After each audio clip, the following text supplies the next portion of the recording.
Sir এভেন welcome back to another video. তো আজকে একটা মূলতভাবে বিষয়বস্তু নিয়ে কথা বলবো। তো তোমরা সকলেই দেখতে পাচ্ছ আজকাল মানে যেরকম আপডেট উঠে আসছে, সেখানে কিন্তু একটা নাম মূলতভাবে খুব কমন ফ্যাক্টর হয়ে দাঁড়িয়েছে, সেটা হচ্ছে ইদিকা পাল।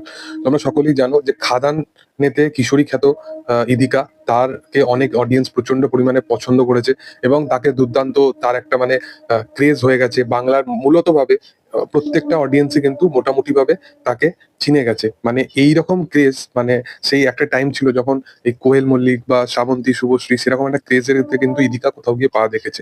তো এই জিনিসটাকে আরো মূলতভাবে এক্সপ্যান্ড করতে হবে, তাকে আরো ভালো ভালো কাজের সাথে যদি অ্যাসোসিয়েট করা হয় তাহলে কিন্তু আরো জিনিসটা ভালো হবে। এবার ইদিকা কেন কমন ফ্যাক্টর হয়ে দাঁড়িয়েছে, বা তোমরা যদি প্রিয়তমা বলে ছবিটা দেখো, প্রিয়তমার পর থেকে কিন্তু ইদিকার একটা নাম অলরেডি হয়েছে, তাকে মানে তার একটা ক্রেজ কিন্তু হয়েছে এবং বাংলাদেশের অডিয়েন্স কিন্তু তাকে প্রচন্ড পরিমাণে চেনে। প্লাস সাকিব খান তাকে আবার কিন্তু রিপিট করেছে, তাকে কিন্তু বরবাদের মতো ছবিতে নিয়েছে এবং শোনা যাচ্ছে যে খাদানের যখন প্রি প্রোডাকশনের কাজ চলছিল বা কাস্টিং এর কাজ চলছিল, খাদানেও কিন্তু দেবদা সে কিন্তু মূলতভাবে প্রিয়তমা ছবিটা তখনও কিন্তু দেখেনি। তখন কিন্তু তারা তারা আগে থেকে খাদানের সময় কিন্তু ইদিকাকে চুজ করে নিয়েছিল, পরবর্তী টাইমে সেই ছবিটা কিন্তু রিলিজ হয়। তো বুঝতে পারছো যে ইদিকাকে খাদানে কিন্তু আগেই নেওয়া হয়ে গেছিল। তো প্রিয়তমা থেকে শুরু করে খাদান পর্যন্ত তার জার্নিটা দুর্দান্ত ছিল। সে দুটো ছবি কিন্তু প্রিয়তমার মানে একদম শেষ ভাগেতে যেরকম অডিয়েন্স সেই জিনিসটাকে দারুণভাবে নিয়েছিল এবং দারুণ কিন্তু ওই রেসপন্স দিয়েছিল, এবং বিশেষ করে ক্লাইম্যাক্স সিকোয়েন্সটা কিন্তু ব্যাপক ছিল। এবং যদি খাদানের ক্ষেত্রে বলা যায়, তো খাদানেতেও কিন্তু মূলতভাবে কিশোরী গানটা থেকে শুরু করে আরো অন্যান্য জায়গায় তাকে কিন্তু দেবের সাথে অডিয়েন্স খুব পছন্দ করেছে। এবার আপকামিং দুটো বড় প্রজেক্ট আসছে, যেখানে সাকিব খানেরও কিন্তু আপকামিং বড় প্রজেক্ট বরবাদ, যেটা শোনা যাচ্ছে বিশাল একটা বাজেটের কাজ হতে চলেছে। তুফানের থেকেও বড় স্কেলের এই কাজটা আসতে চলেছে, এবং দেবেরও একটা বড় স্কেলে কাজ আসতে চলেছে, যেটার নাম হচ্ছে রঘু ডাকাত, যেটা দুর্গাপুজোর সময় মুক্তি পাবে।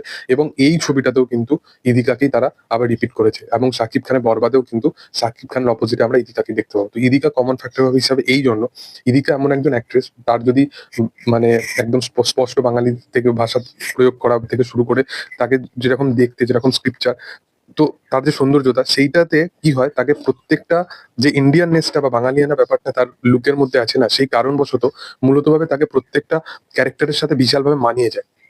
মানে যদি তুমি কোনো একটা প্রপার লেভেলে একটা বাঙালি মেয়ে বা এরকম একটা ক্যারেক্টারকে তুমি দেখাতে চাইছো, তো সেইখানে কিন্তু ইদিকার চরিত্রটা দুর্দান্ত লেভেলে কিন্তু প্রেজেন্ট করা যায়। যেমন রিসেন্ট টাইমে কিন্তু রশ্মিকার সাথে এই জিনিসটা হচ্ছে। মানে রশ্মিকাকে যদি তোমরা দেখো, রশ্মিকা পুষ্পা 2 এর পর থেকে কিন্তু পর পর কাজ করে গেছে, এবং বিশেষত ভাবে তো 2025 সালের সিকান্দারে সালমান খানের সাথে আছে, ছাবাতে ভিকি কৌশলের সাথে আছে, তারপরে আপকামিং আরেকটা কাজ তার আসতে চলেছে।